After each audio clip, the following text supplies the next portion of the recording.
आज नवरात्र का प्रथम दिन है और पूरे देश में 9 दिन तक माता की पूजा होगी। युग पुरोधा स्वामी रामदेव जी महाराज भी भारत माता को भ्रष्टाचार मुक्त बनाने, व्यवस्था परिवर्तन एवं देश को काला धन वापस दिलाने के लिए व्यवस्था परिवर्तन व सत्ता परिवर्तन के अपने अभियान के तहत अलग-अलग राज्यों में 9 माह की अखंड यात्रा पर निकले हैं। स्वामी जी का मानना है कि देश में भ्रष्ट व्यवस्था को समाप्त करना ही भारत माता की सच्ची पूजा है और इसी उद्देश्य से राष्ट्रनायक स्वामी रामदेव जी आजकल छत्तीसगढ़ में मतदाता जागरण अभियान के तहत योग दीक्षा शिविरों एवं योग दीक्षा सभाओं के माध्यम से लोगों को जागृत कर रहे हैं।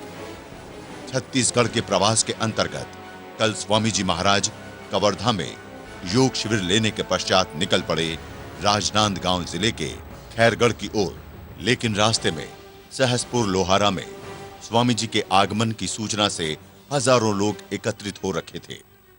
यहां पर लोगों ने स्वामी जी का फूलों से स्वागत किया। सहसपुर लोहारा के लोगों को राष्ट्रीयता का पाठ पढ़ाते हुए युग दृष्टा स्वामी रामदेव जी महाराज निकल पड़े अपने गंतव्य की ओर, लेकिन रास्ते में सिलहटी में हजारों की तादाद में लोगों की भीड़ एकत्रित थी, जिसमें महिलाओं व बच्चों की तादाद काफी थी। यहां पर स्वामी जी का भव्य स्वागत हुआ। सिलहटी में कार्यक्रम की समाप्ति के बाद स्वामी जी पहुंचे गंडई। यहां पर स्वामी जी के आगमन पर बच्चों ने स्कूली बैंड के साथ तथा महिलाओं ने तिलक लगाकर स्वामी जी का स्वागत किया। मंच पर भी स्वामी जी का फूल माला पहनाकर लोगों ने आशीर्वाद प्राप्त किया। गंडई में हजारों लोगों को राष्ट्र निर्माण से जोड़कर स्वामी जी का काफिला आगे निकल पड़ा।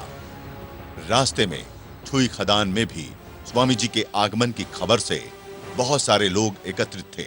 यहां उपस्थित लोगों को अपना आशीर्वाद देने के उपरांत स्वामी जी निकल पड़े खैरगढ़ की ओर। खैरगढ़ में स्वामी जी को विशाल फूलमाला पहनाई गई। इस योग दीक्षा सभा में बड़ी संख्या में महिलाएं एवं बच्चे शामिल थे। खैरगढ़ में अपने उद्बोधन के पश्चात स्वामी जी पहुंचे राजनांदगांव, जहां पर शहरवासियों ने स्वामी जी के स्वागत में विशाल शोभा यात्रा का आयोजन रखा था।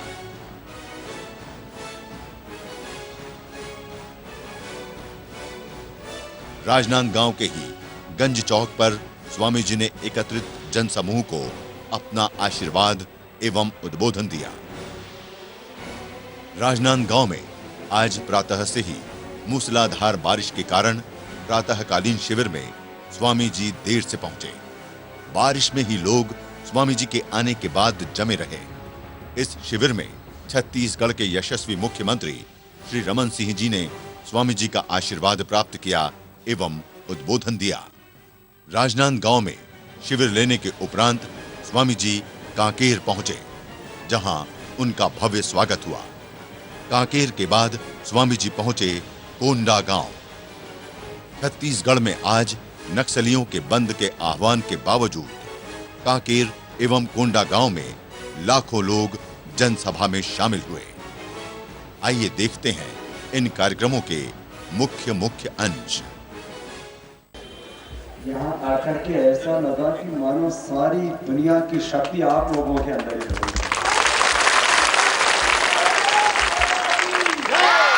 और यहाँ जो बड़े बुजुर्ग हैं वो तो खूब उत्साही हैं ही। यहाँ के इन छोटे छोटे बच्चों में और इन बेटों के साथ साथ इन बेटियों में तो बच्चों से भी ज्यादा है। इतनी तेजस्वी, इतनी जोशीली बेटी है यहाँ की, लगता है सारी दुनिया को अपने कदमों से माप देगी। एक एक व्यक्ति में अपरिमित शक्ति है और यदि वो अपनी शक्ति को जागृत कर ले तो सारी दुनिया पर राज कर सकता है। इतना आप में अपरिमित सामर्थ्य है। देखो, हम लोग सोचते हैं ये टाटा बहुत बड़ा है, बिरला बहुत बड़ा है, ये अंबानी बंधु बहुत बड़े हैं, है ना? हम लोग सोचते हैं ये अमेरिका वाले बहुत बड़े हैं, जर्मनी, जापान, फ्रांस, इटली वाले बहुत बड़े हैं। हम सोचते हैं कि ये नेता लोग बहुत बड़े हैं, राम जी बहुत बड़े थे, कृष्ण जी बहुत बड़े थे। अरे तेरे अंदर ही राम है, तेरे अंदर ही कृष्ण है, तेरे अंदर ही शिव है, तेरे अंदर हनुमान है, तेरे अंदर सीता, लक्ष्मी, पार्वती, सरस्वती, दुर्गा, सब तेरे अंदर ही हो। तू वही है, अपने भीतर ही वो सारी शक्ति है। फिर वो लक्ष्मी, वो सरस्वती, वो सीता, दुर्गा, पार्वती इतनी महान कहलाई, वो राम, वो कृष्ण, वो हनुमान, गौतम का, जमनी, पाणिनि, पतंजलि, आइंस्टीन, ये सब इतने महान कैसे कहलाए? न्यूटन, उन्होंने अपनी शक्ति को जगा लिया। तो आप भी न्यूटन, आइंस्टीन बन सकते हो। आप भी पतंजलि, हनुमान, राम, कृष्ण, सीता, लक्ष्मी, पार्वती, दुर्गा बन सकती हो। और वो बनना है आपको, और वो बन के दिखाना है, यही कहने आपको आना है। मैं भी एक अनपढ़ माँ बाप के घर में पैदा हुआ हूँ। मेरी माँ है ना, उनको हस्ताक्षर करने नहीं आते। पिताजी को भी एक भी आ भी नहीं लिखना आता। ABCD तो आगे की बात है। तो फिर क्या अनपढ़ माँ बाप के घर में पैदा होकर क्या आप आगे नहीं बढ़ सकते? बढ़ सकते। आदमी बड़ा कैसे बनेगा? कर्म से। हाँ, अच्छे से बोला, अच्छी बात। आदमी महान कैसे बनेगा? कर्म से। बच्चों का कर्म क्या है? पढ़ाई करना, और सुबह जल्दी उठना, और सुबह उठ करके योगाभ्यास करते हो ना। ये नहीं करोगे तो फिर गंगा यमुना चलती रहेगी। बहुत से बच्चे तो फिर बीमार रहते हैं, खांसी हो गई, जुकाम हो गया, टॉन्सिल हो गया, फिर फेफड़ा मजबूत होना चाहिए, छाती चौड़ी होनी चाहिए, हाँ? और बुझाएं ऐसी होनी चाहिए, हाँ? ऐसी है ना तुम्हारी?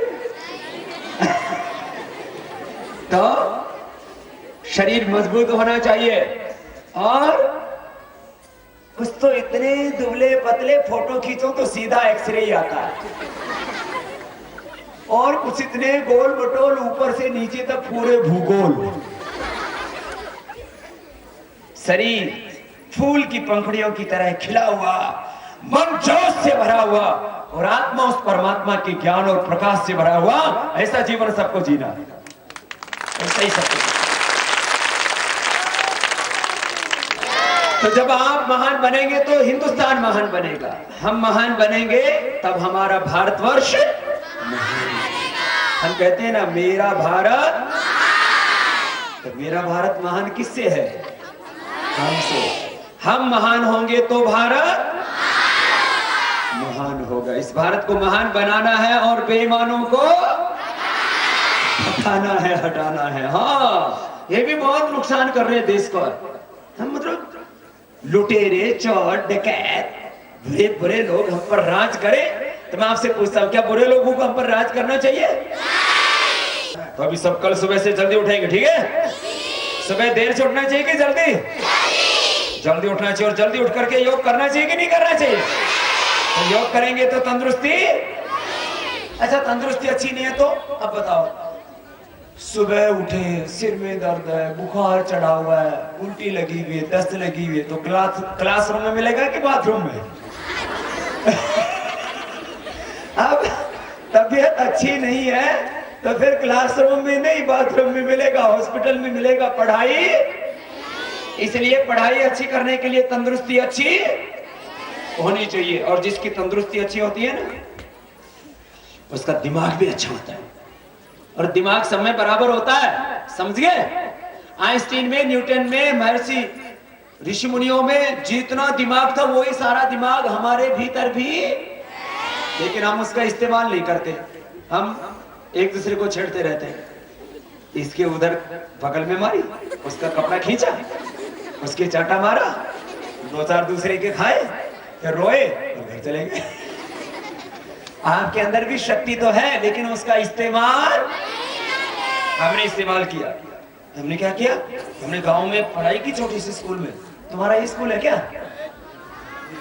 उसका ये है, उसका और दूसरा भी होगा, उसका पीछे है। तो हम तो सरकारी स्कूल में पढ़े, प्राइवेट स्कूल में पढ़ने के लिए हमारे पास पैसे ही नहीं थे, और सेकेंड हैंड बुक लेके पढ़े, फर्स्ट हैंड बुक खरीदते नहीं थे, बहुत पैसे लगते थे। तो पहले अगले वाले की खरीद ली, फिर उस पर जिल जल चढ़ा के अगले साल जितने में खरीदी उससे और ज्यादा पैसे में बेचते। तो पूरी पढ़ाई करते समय 50 रुपए की पुस्तक खरीदी होंगी कितने, और तुम्हारी 1 साल की भी नहीं आती, 1 साल की भी नहीं आती ना, एक एक पुस्तक आती है आजकल तो 50-50 रुपए की, और हमारी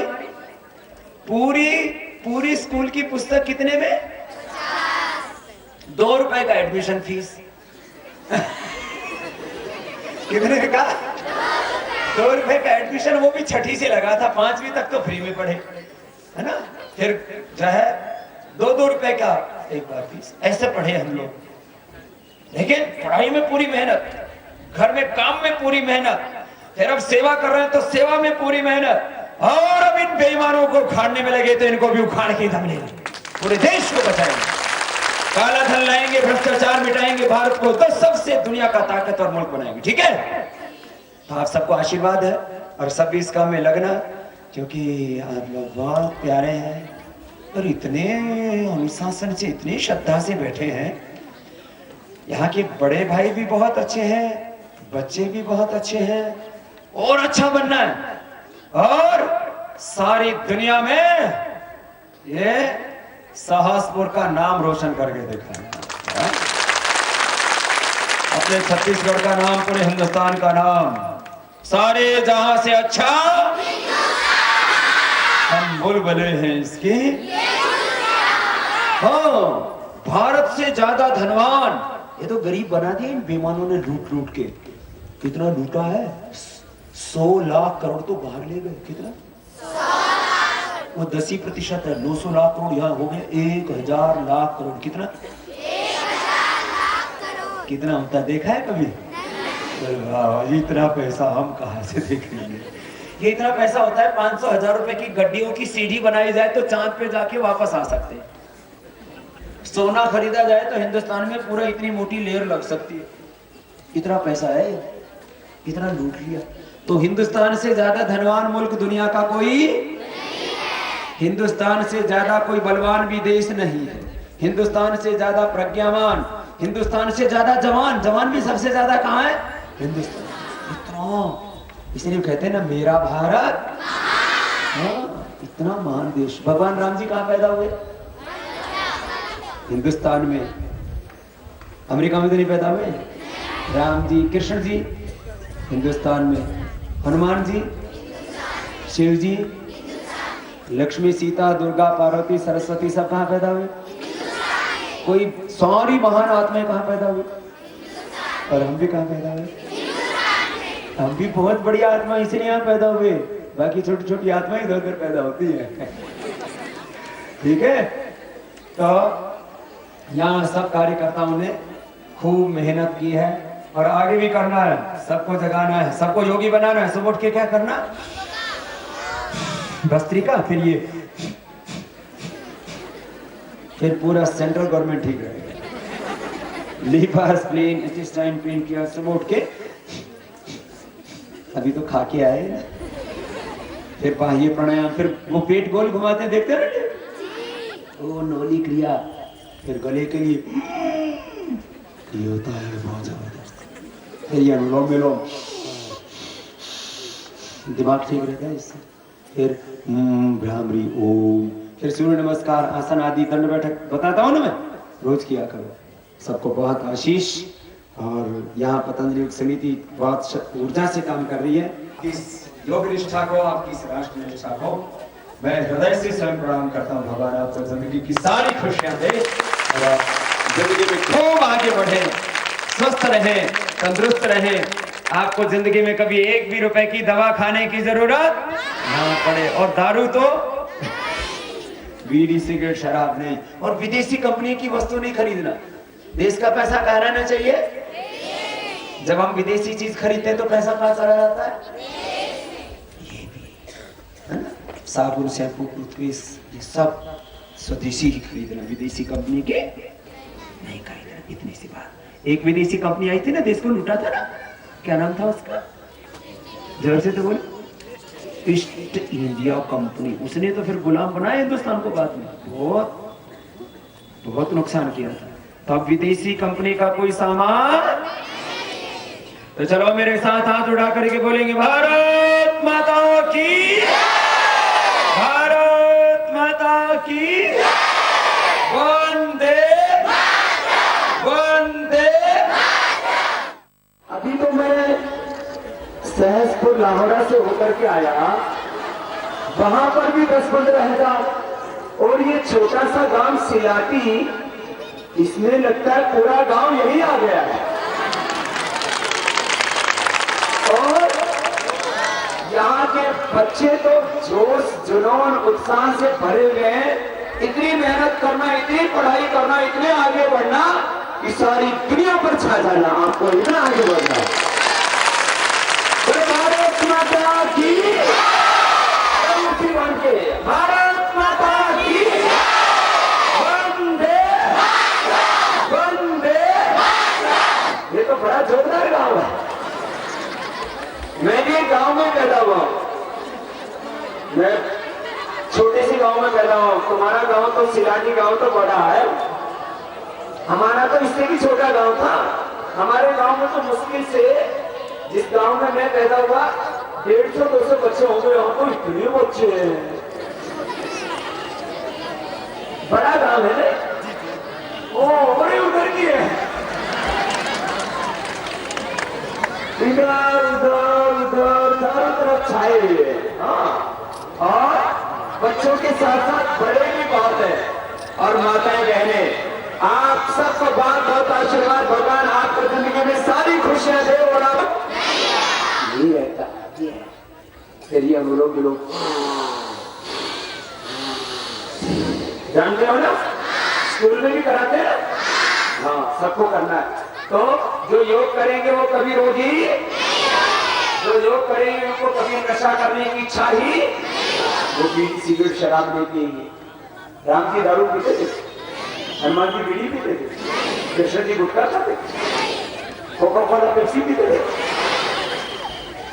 तो अपने को ये कोई खराब चीज खाने पीने, बहुत पैसा बर्बाद हो रहा है। देखो माताएं कितनी अच्छी, कोई भी माता दारू नहीं पीती ना, बहनें तुम भी नहीं पीती, तुम क्यों नहीं पीती? बोला हमारी मामा ने नहीं पीती, हमारे नहीं पीते इसलिए आप नहीं पीते। ये बच्चे भी नहीं पीते, लेकिन इनके किसी किसी के बापू पीते। तो अपने बापू से बोलना, हमारी माँ दारू नहीं पी तो पापा आप क्यों पीते हो? भाई हमारे आदर्श कौन है, हमारे रोल मॉडल आइकॉन कौन है? हमारे राम जी, कृष्ण जी, हनुमान जी, ऋषि मुनि, हम सब ऋषियों की संतान है। किसकी संतान है? तो कोई ऋषि मुनि बीड़ी सिगरेट पीते थे, लेकिन आजकल ऋषि पुत्र शीशी पुत्र हो गए। शीशी बोलते बोतल। तो किसी को अपने गांव में, किसी को रोगी, किसी को नशा, और किसी को विदेशी कंपनी का सामान नहीं खरीदना। देश का पैसा देश में रहना चाहिए कि विदेश में जाना चाहिए? तो ये विदेशी सामान खरीदते हैं ना, बाल देसी और शैम्पू विदेशी, क्या क्या क्लिनिक प्लस, डॉग, और कौन कौन सा, हेड एंड शोल्डर, उल्टा उल्टा प्रयोग करते हो। हाँ, लक्स, लाइफबॉय ना। अब चमड़ी देसी, फेयर एंड लवली भी देसी ना, दांत देसी और कोलगेट, पेप्सोडेंट क्लोजअप विदेशी। तो अपने को दंत कांति, यहाँ अपना सेंटर है, उसमें दंत कांति मिलता है, उससे 100 साल तक आपको दांतों की कोई बीमारी मंजन हो। और ये क्या है पेप्सोडेंट क्लोजअप, इनमें तो पता नहीं क्या क्या जिंदगी होती है। अब कोई विदेशी वस्तु का इस्तेमाल, देश का पैसा कहाँ रहना चाहिए? ऐसा बताओ, कोका कोला, पेप्सी, क्लोजअप, और ये Colgate, clinic plus, head and shoulder, इन्होंने कोई सेवा का काम किया? कोई गौशाला, कोई धर्मशाला, कोई धर्म का काम किया इन्होंने? सब क्या करते हैं, पैसा लूट के कहां ले जाते हैं, और स्वदेशी। आप पतंजलि सेवा के अलावा कुछ नहीं करता और ये लूटने के अलावा कुछ नहीं करते। तो इसलिए आपको पतंजलि के स्वदेशी उत्पाद, स्वदेशी चीजों का इस्तेमाल करना, विदेशी चीज का इस्तेमाल। देश का पैसा कहाँ रहना चाहिए, और गांव का पैसा गांव में। आम आदमी का पैसा उसके पास। आम आदमी का पैसा किसके पास जा रहा है, बड़े बड़े लोगों के पास, डॉक्टर, हॉस्पिटल, बीमार हो जाते हैं और पैसा कहाँ जाता है, डॉक्टर ले लेता है, मेडिकल स्टोर वाला ले लेता है, दवा बनाने वाला, हॉस्पिटल वाला। हम दारू पीते हैं, बीड़ी सिगरेट शराब पीते हैं, तो पैसा कौन ले लेता है, ठेके वाला, दारू बनाने वाला, बीड़ी। दारू बीड़ी बनाने वाले, सिगरेट बनाने वाले धनवान हो रहे हैं, दवा बनाने वाले धनवान हो रहे हैं, विदेशी कंपनियां धनवान हो रही है और हम गरीब हो रहे हैं। तो ये काम होना चाहिए, तो ये काम रोकना है सब, ठीक है। बिल्कुल। ये देश किसका है, इसकी रक्षा कौन करेगा, जोर से बोलेंगे, भारत की रक्षा, इस देश की रक्षा कौन करेंगे, आप लोग करेंगे ना। तो लूटने वालों से बचाना भी तो पड़ेगा। तो अपने देश को बचाना है, अपने आप को भी अच्छा बनाना है, योग करना है और भारत को महान बनाना है। मेरे साथ एक प्रार्थना बोलेंगे, खड़े हो जाएंगे सब बच्चे, सब खड़े हो जाओ। माताओं बहनों, आपको भी बात आशीर्वाद, भगवान आपको जिंदगी में सब खुशियां दे, आपके घर परिवार और ये पूरा गांव खुशहाल रहे। हो जाओ तैयार साथियों, हो जाओ तैयार, हो जाओ तैयार साथियों, हो जाओ तैयार। बहुत अच्छे बच्चे यहाँ के, तो बड़ा अच्छा गाते हैं, सबको गाना, बड़े वालों को भी गाना है, तो देश को बचाना है। तो जो हिंदुस्तानी हो गाएंगे तो पाकिस्तानी यहाँ से भाग जाएंगे। हो जाओ तैयार साथियों, हो जाओ तैयार, हो जाओ तैयार साथियों, हो जाओ तैयार। अगर देश के काम ना आए, अगर देश के काम ना आए तो जीवन बेकार। हो जाओ तैयार साथियों, हो जाओ तैयार, हो जाओ तैयार साथियों, हो जाओ तैयार। ओ अर्पित कर दो तन मन धन, मांग रहा बलिदान वतन, अर्पित कर दो तन मन धन, मांग रहा बलिदान वतन। उठे हुए माथे के सम्मुख ठहर न पाती हार। हो जाओ तैयार साथियों, हो जाओ, हो जाओ तैयार साथियों। कांप उठे धरती अंबर, कांप उठे धरती अंबर, और उठा लो ऊंचा सर, और उठा लो कोटि कोटि कंठों से गूंजे, कोटि कोटि कंठों से गूंजे देश की जय जयकार। हो जाओ तैयार साथियों, हो जाओ तैयार साथियों, हो जाओ तैयार। अगर देश के काम न आए, अगर देश के काम न आए तो जीवन बेकार। हो जाओ तैयार साथियों, हो जाओ तैयार, हो जाओ तैयार साथियों, हो जाओ तैयार। बोलो भारत माता की जय, वंदे वंदे। परम यहाँ जितने भी बड़े बुजुर्ग हैं और जो जवान हैं, गंडई के अंदर जवानी अंगाई ले रही है। आपका जोश जुनून देख करके लगता है पूरा हिंदुस्तान जागा हुआ है और आप हिंदुस्तान को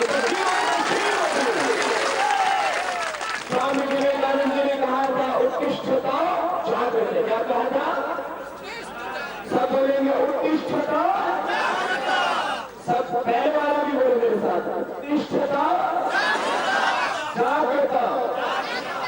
उठो जागो और अपने लक्ष्य के तक बढ़ते रहो जब तक मंजिल नहीं मिल जाती।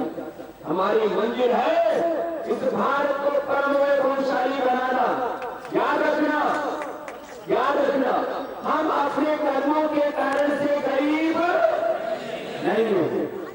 सब एक साथ बोलेंगे, हम अपने कर्मों से गरीब, हमारे कर्म अच्छे ना होते तो हमें मनुष्य का जन्म, और मनुष्य का भी जन्म भारत में बड़े भाग मानुष बना।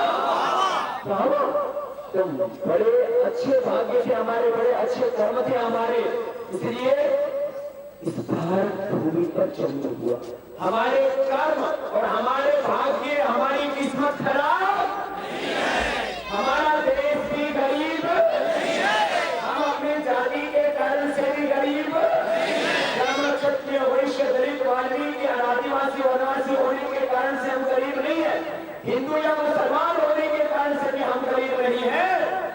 गरीब बनाया है, उस बेईमान लोगों ने उन बेईमानों को हटाना है और लूटा हुआ माल भी उसे छीनना। हिंदुस्तान गरीब नहीं, इसको गरीब बनाया लुटेरी पार्टी ने।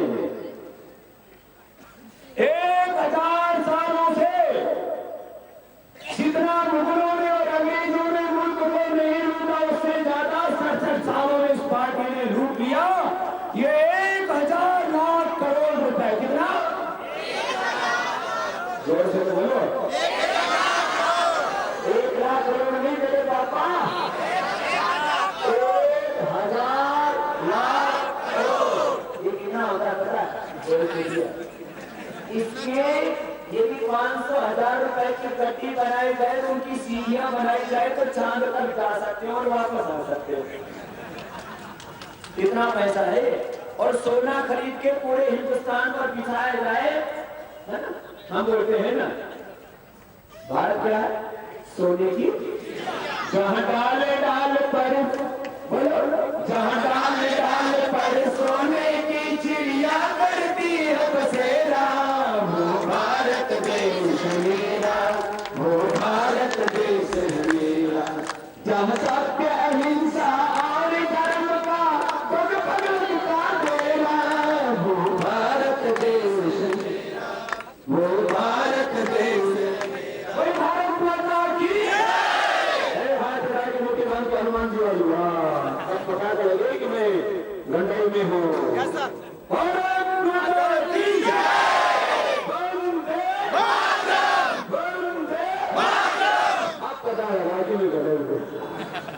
भाई बहनों, हम योगियों की संतान है। किसकी संतान है?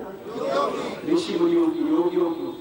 राम, कृष्ण, भगवान, गौतम, प्रहलाद, जैमिनी, पाणिनि, पतंजलि, महर्षि वाल्मीकि, भगवान बुद्ध, भगवान महावीर, गुरु नानक देव, गोविंद सिंह। हम किसकी संतान है? ऋषियों की, योगियों की। किसकी संतान है? और योगियों की संतान हो गई योगी और भोगी। सबको योगी बनना है तो सुबह सुबह क्या करना है? सबको 3 काम तो हमें सरकारों से करवाने हैं। काला धन लाना है, भ्रष्टाचार मुक्त भारत बनाना है और इस भ्रष्ट व्यवस्था को ठीक करके भारत को फिर से परम हुए पुरुषाली विश्व गुरु Jagat Guru world super power. 3 काम कुछ करना है। रोगी नहीं होना। क्या नहीं होना? रोगी नहीं होना। रोगी होने से बहुत नुकसान होगा। दूसरा, नशा नहीं करना। और तीसरा, विदेशी कंपनियों का सामान नहीं खरीदना। ये 3 काम। हम कहने को तो सब भगवान की संतान है, ऋषियों की संतान है, भारत माता की संतान है, लेकिन ऋषि पुत्र शांत होते होते शिष्य पुत्र नशा नहीं करना। ठीक है? तो सब अच्छे से अपनी जिंदगी को जिएंगे और देश को भी अच्छा बनाएंगे, खुद अच्छे बनेंगे। मैंने कहा हम अपने कर्म और भाग्य से, अपनी जाति से, मजहब से गरीब नहीं है। हमें कुछ लोगों ने गरीब बना दिया कि हिंदुस्तान बदलेगा। और हिंदुस्तान बदलने के लिए ऐसे तो 5 से काम करने पड़ेंगे, लेकिन हिंदुस्तान बदलने के लिए राजनीति में 2 काम बड़े होने चाहिए। प्रदेश में अच्छा सीएम और देश में अच्छा। तो भैया अभी को वर्तमान में देखो, अब आज हमने कलयुग तो देखा, सतयुग तो देखा नहीं है, द्वापर त्रेता तो देखा नहीं है। आज इस कलयुग में इस समय छत्तीसगढ़ में डॉक्टर रमन सिंह से बढ़िया कोई सीएम नहीं हो सकता। हिंदुस्तान में मोदी से बढ़िया कोई सीएम नहीं हो सकता। नरेंद्र मोदी से बढ़िया कोई पीएम हो सकता है? एकदम जोशीदार, पराक्रमी, ईमानदार, सच्चा देशभक्त।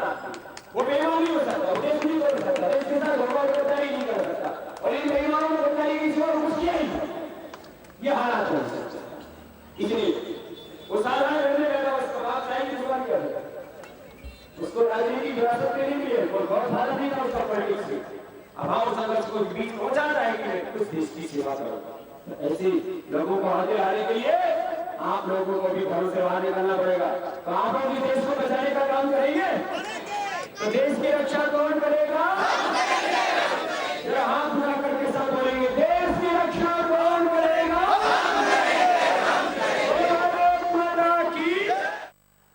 यहाँ के तेजस्वी बच्चे और बहुत ही तेजस्विनी बेटियां, श्रद्धामयी माताएं और बहुत दूर दूर तक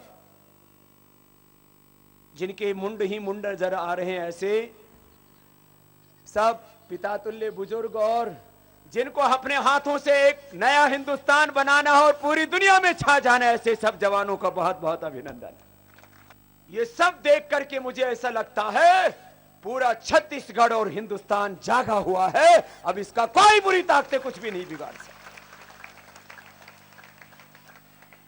स्वामी विवेकानंद जी ने कहा था उत्तिष्ठता जागृत है। क्या कहा था? उत्तिष्ठता, उठो जागो और तब तक अपने लक्ष्य की ध्येय की ओर आगे बढ़ते रहो जब तक मंजिल मिल नहीं जाती। ये वोट किसको देना है?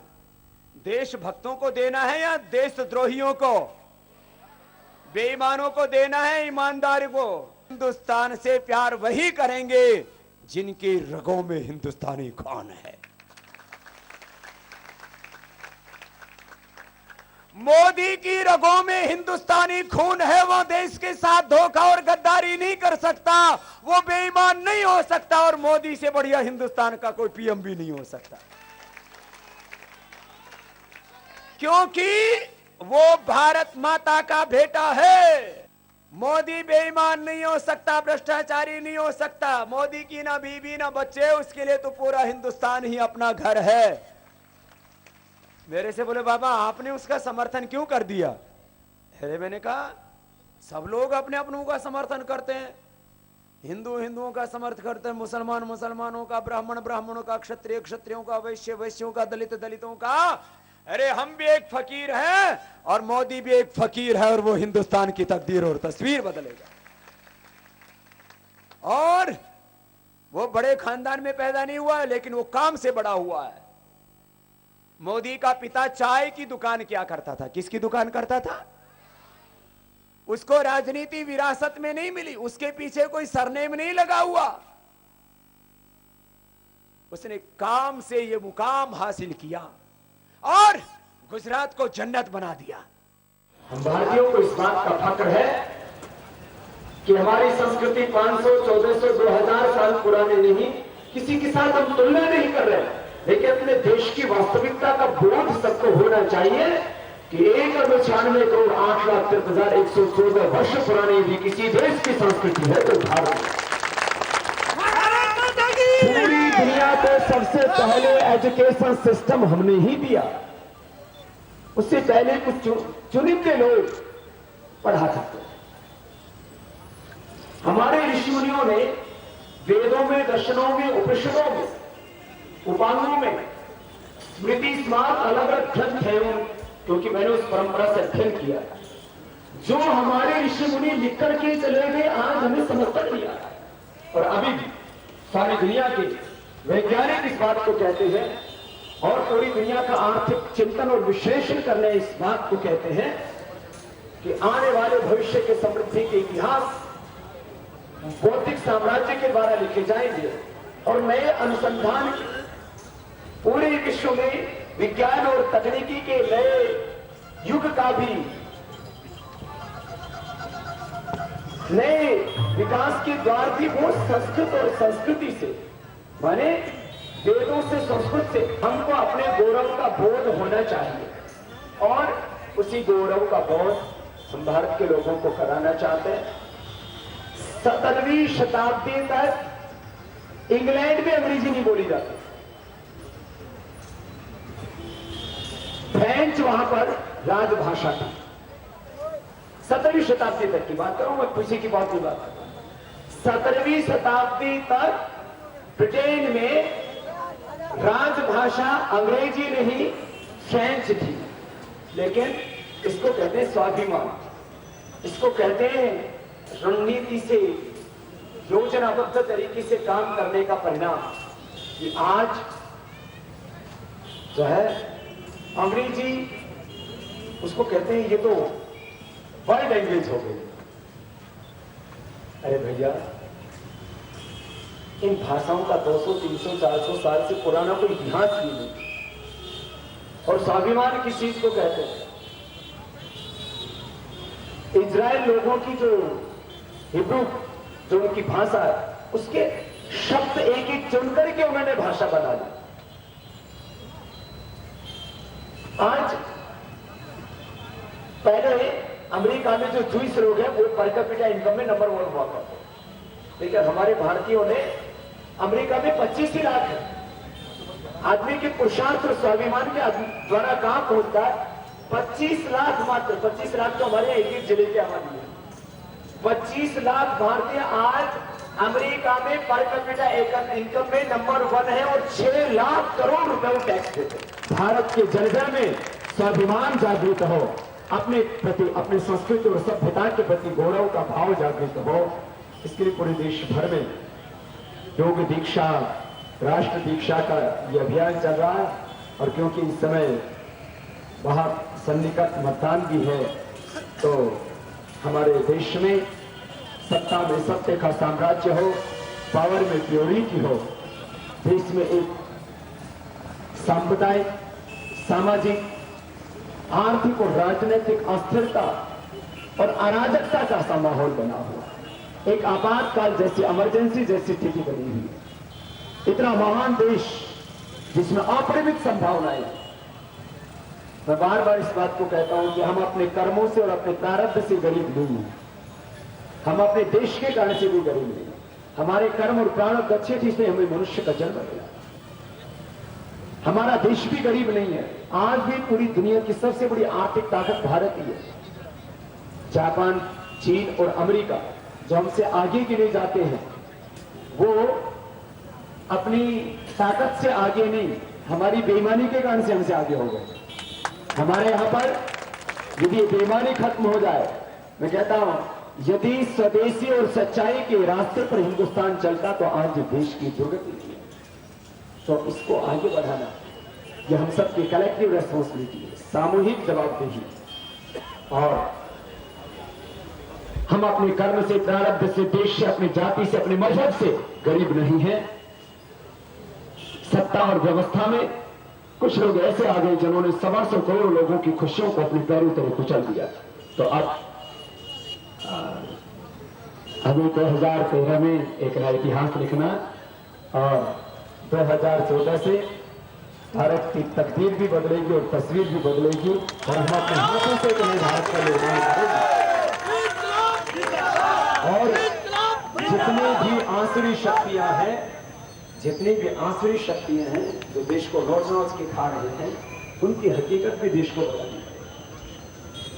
मैं भी 4-5 गांवों से होकर के आया, वहां भी 5-5, 10-10 हजार लोग गांव के, मैंने कहां से खबर मिल जाती, इतनी श्रद्धा, इतना उत्साह। स्वामी विवेकानंद जी कहते थे, उत्तिष्ठते जागृत उठो, जागो और अपने लक्ष्य की ओर ध्येय को तब तक आगे बढ़ते रहो जब तक मंजिल नहीं मिलता। तो अब तो ये देश जागा हुआ। अब मुझे पूरा विश्वास है कि अब अंधेरा छटने वाला है, उजाला आने वाला है, भारत के बुरे दिन जाने वाले और अच्छे दिन आने वाले, और भारत में बहुत कुछ परिवर्तन होगा। और इस परिवर्तन की वेला में जो है आप लोगों को एक बड़ी भूमिका निभानी है। आज क्या तारीख हो गई है? अब तो बस मात्र लगभग 1 महीना बचा है। छत्तीसगढ़ में 11 और 19 नवंबर को चुनाव होने हैं, तब मतदान के लिए भी आप लोगों को तैयार हो जाना है। और सत्ता से, व्यवस्था से, बुरे लोगों का राज, बेईमानों का राज खत्म करने के लिए और सत्य, धर्म और संस्कृति की विजय के लिए और देश को आगे बढ़ाने के लिए आप लोगों को काम करना। भैया 3 काम तो हमको सरकारों से कराना है। काला धन लाना है, भ्रष्टाचार मुक्त भारत बनाना है, और ये जो व्यवस्था में जो एंग्लो यूरोपियन सिस्टम चल रहा है, जो व्यवस्था में अन्यायपूर्ण स्वामित्व, अन्यायपूर्ण समृद्धि, अन्यायपूर्ण भागीदारी, अन्यायपूर्ण वितरण, अन्यायपूर्ण भोग के कारण से करोड़ों लोग अपने मूल अधिकारों से वंचित हैं। तो 3 काम हमें सरकारों से कराना है। भ्रष्ट व्यवस्था को बदलना है, भ्रष्टाचार मुक्त भारत बनाना है, काले धन को लाना है, और परम वैभवशाली जगत गुरु विश्व विजेता भारत वो हमें निर्माण करना है। ये तो एक कलेक्टिव रेस्पॉन्सिबिलिटी, हमारी अपनी जिंदगी की जिम्मेदारी है। हमारी जिंदगी में रोग ना हो, नशा ना हो। रोग से साधारण लोगों की जिंदगी तबाह हो रही है, उनकी जिंदगी में दरिद्रता आ रही है। नशों में बचपन, यौवन और जीवन बर्बाद हो रहे हैं और नशे बेचने वाले लाखों करोड़ों अरबों कमा रहे हैं और विदेशी कंपनियां देश को लूट रही हैं। क्या राष्ट्र की अस्मिता का प्रश्न है और इस देश को बचाने के लिए ये एक व्यक्ति की जिम्मेदारी नहीं, मैंने कहा कि हम सबका साझा दायित्व है, ये कलेक्टिव रेस्पॉन्सिबिलिटी। और हम जो ईमान लेते हैं कि कुछ चंद लोग जो है वो हिंदुस्तान को चलाएंगे, एक एक व्यक्ति के अंदर ये गौरव होना चाहिए कि मैं ईश्वर की संतान हूं, मैं ईश्वर पुत्र हूं, मैं भारत माता की संतान हूं और मेरे रहते हुए इस देश में बुरे लोगों का राज में कायम नहीं होने दूंगा। और इसी प्रतिबद्धता सबके भीतर हो तो हिंदुस्तान बदलेगा, प्रदेश भी बदलेगा, देश भी बदलेगा। और कल इसी संदर्भ में कि हम सब ऋषियों की संतान है तो हमारा जीवन ऋषियों जैसा होना चाहिए। पूरी दुनिया बदल गई। मैं अभी अमेरिका गया, वहां देखा करीब 99% लोग अब बीड़ी सिगरेट से दूर हो रहे। मैं वहां हजारों लोगों से मिला हूंगा, मात्र 2-4 लोगों ने मैंने वहां सिगरेट पीता, 2-4 लोगों को सिगरेट पीता हुआ देखा। और यहाँ सड़क से निकल जाओ तो ज्यादातर लोग कोई गुटखा खा रहा है, कोई बीड़ी पी रहा है, मुंह में बीड़ी, बाबा। अब हाथ उठाए तो उसमें भी बाबा। अरे हम काहे की ऋषियों की संतान? आपने किसी मुसलमान को ठेके ऊपर खड़ा हुआ देखा था? कोई देखो लुक छिपके पीले अलग था, लेकिन किसी मुसलमान को ठेके के ऊपर टोपी लगा के अपनी दारू खरीदते हुए नहीं देखा होगा। क्यों? वो कहता है दारू पीना कुरान में हराम लिखा है, तो वेद में, रामायण में, महाभारत में, भागवत में, गीता में लिखा है कि दारू पियो, गुरु ग्रंथ साहब में लिखा है दारू पियो। भगवान रामकृष्ण सब महापुरुषों का जीवन कितना पावन था। तो मेरा एक सपना है कि हमारा भारतवर्ष ये ऋषियों का देश बने और हमारा चरित्र ऋषियों जैसा। और ये ऋषियों जैसा चरित्र तब होगा जब भौर में उठ करके हम योगाभ्यास करेंगे, जीवन बदलेगा इससे। तो आप सबको मैं आमंत्रण देता हूं। मैं इतनी सैकड़ों हजारों किलोमीटर दूर से चल करके राजनांद गांव में आ गया। आप सब उठोगे? जोर से तो बोलो, उठोगे? कितने बजे? 4 बजे उठ रहे थे। कुछ लोग कहते बाबा 4 बजे तो आधी रात होती है। उनका आधी रात तो 12-1 बजे होती है। हम तो रोज 10, कभी तो 11-12 तक बज जाते हैं, सुबह 3 बजे उठ जाते हैं। किसके लिए? देश के लिए। और हमें इस देश में वो भगवत्ता लाने की है। तो आप सबसे मेरा आग्रह है, सुबह उठें, भोर में सब परिवार आपको आमंत्रण देता हूं।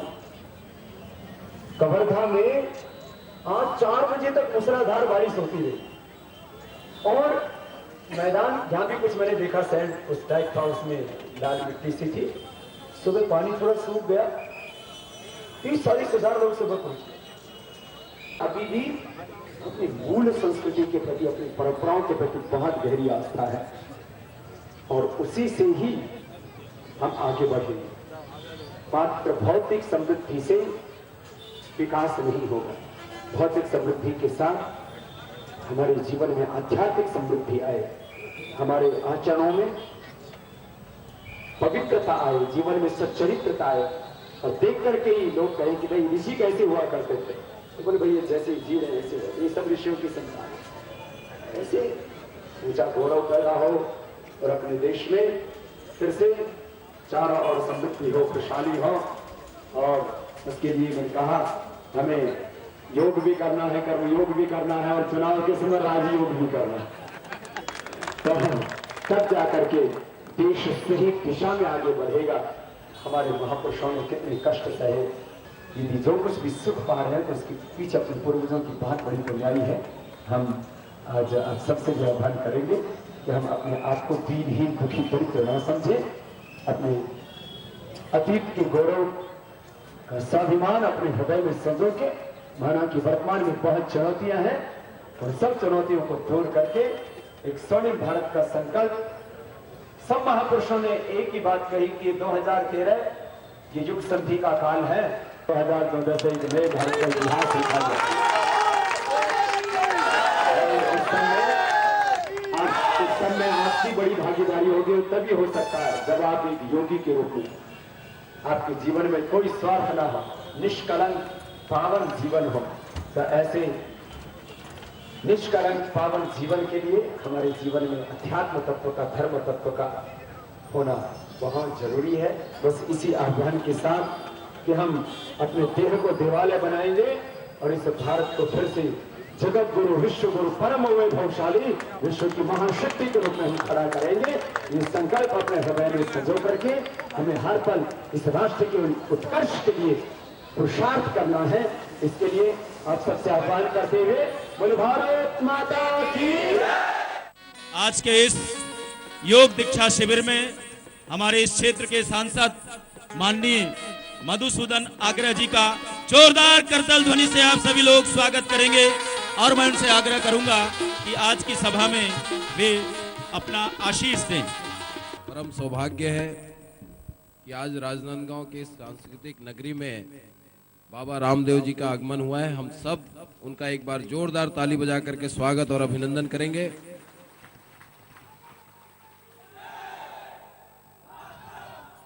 और मैं चाहूंगा कि उनका मार्गदर्शन हम सबको प्राप्त हो। बहुत बहुत धन्यवाद। हमारे इस प्रदेश के यशस्वी मुख्यमंत्री जिनकी कीर्ति, जिनकी प्रतिष्ठा पूरे देश में है और उन्होंने विकास का ऐसा इतिहास लिखा है कि पूरे देश में उनके लिए एक बहुत ऊंचा आदर है। एक बार उनका सबकी ओर से बहुत बहुत अभिनंदन है। बोलिए भारत माता की, भारत माता की। हम सबका सौभाग्य है कि बाबा का आगमन हुआ और छत्तीसगढ़ प्रवास बिल्हा से लेकर राजनांदगांव, बारिश, पानी, तूफान, आंधी। मैं सोच रहा था कि कल रात से बारिश हो रही है, पर मैं मान गया कि बाबा तो हठ योगी है, मगर आप लोग उससे ज्यादा योगी है। ये अद्भुत है कि पूरी रात बरसात के बाद आप सब लगातार यहाँ भींगते हुए घंटों मौजूद है। तो मैं सबसे पहले आपको प्रणाम करता हूँ, आपकी श्रद्धा को, आपकी भक्ति को। और इतनी विपरीत परिस्थिति में जो आदमी खड़ा रहता है उसके अंदर कुछ न कुछ शक्ति होती है, और आपके अंदर शक्ति है। बाबा का आशीर्वाद है कि आप सब उस बच्चे को देख रहा था। और बाबा ने एक लाइन कहा कि देह से देवालय, शरीर ही हमारे अंदर का देवालय है, उसको कैसे 100 वर्ष तक सुरक्षित रख सकते हैं। आज आप हमको जो उन्होंने दिखाया, जो हम कर सकते हैं, और जो बाबा का उपदेश पूरे देश में, और मैं तो मुख्यमंत्री के नाते मेरे विधानसभा में राजनांदगांव में आए हैं, तो मैं आप सबकी ओर से और यहाँ के विधायक के नाते अपने सांसद मधुसूदन यादव की ओर से, भोजवानी जी हमारे बैठे हैं, हमारे जिला के हमारे अध्यक्ष बैठे हैं, सब की ओर से मैं स्वागत करता हूँ आपका कि आपने छत्तीसगढ़, राजनांदगांव और पूरे प्रदेश में इस बारिश पानी में भी आप सब स्थानों पे जा रहे हैं। आपका मैं स्वागत और अभिनंदन करता हूँ। बस एक ही विषय के साथ कि आपका आशीर्वाद, मार्गदर्शन छत्तीसगढ़ की युवा पीढ़ी और पूरे छत्तीसगढ़ के लिए, और हम सबको इस बेहतर तरीके से आने वाला कल देश का बेहतर हो, छत्तीसगढ़ का बेहतर हो। और आपने जो मार्गदर्शन दिया, आपने जो समय निकाला छत्तीसगढ़ के लिए, छत्तीसगढ़ की जनता के प्रति जो आपका विशेष प्रेम है। मैंने देखा है कि जितनी विदेश की यात्रा, मुझे पता लगा कि छत्तीसगढ़ आने के पहले अमेरिका के उस गौरवशाली स्थान में जहां विवेकानंद जी ने दुनिया को जगाया था, वहां से बाबा लौट के आए हैं। अमेरिका से सीधे लंबी 24 से लेकर 48 घंटे तक लगातार यात्रा करके रायपुर आए। उसी समय बिल्हा से लेकर ये पूरी यात्रा और लगातार यात्रा उनकी चल रही है। मैं आप सबकी ओर से और यहाँ जो टीम हमारी काम कर रही है पूरे छत्तीसगढ़ में, राजनांदगांव में विशेष तौर से सभी बंधुओं को बधाई दूंगा। और ऐसे ही आपका आगमन छत्तीसगढ़ में होता रहे, बाकी सब ठीक हो जाएगा। आपका आशीर्वाद रहे, सब अच्छा होगा। आपको पुनः एक बार बहुत बहुत धन्यवाद। तो अभी चुनाव के समय एक मेरा ये आह्वान हमेशा मैं करता हूं, आओ करें मतदान की चोट और मिटाएं लोकतंत्र की खोट। लोकतंत्र में जहां जहां खोट है वो आपकी मतदान की चोट से ही दूर होगी। देशभक्त की क्या पहचान? अंगुली पर चुनाव निशान। तो आपको जाकर के वोट करना हो और सैकड़ों लोगों को बाहर निकालना है। जब सब लोग मिलकर के बाहर निकलेंगे तब देश की मूरत सूरत सब बदलेगी और ये भारत फिर से अपने उस पुराने वैभव को प्राप्त करेगा।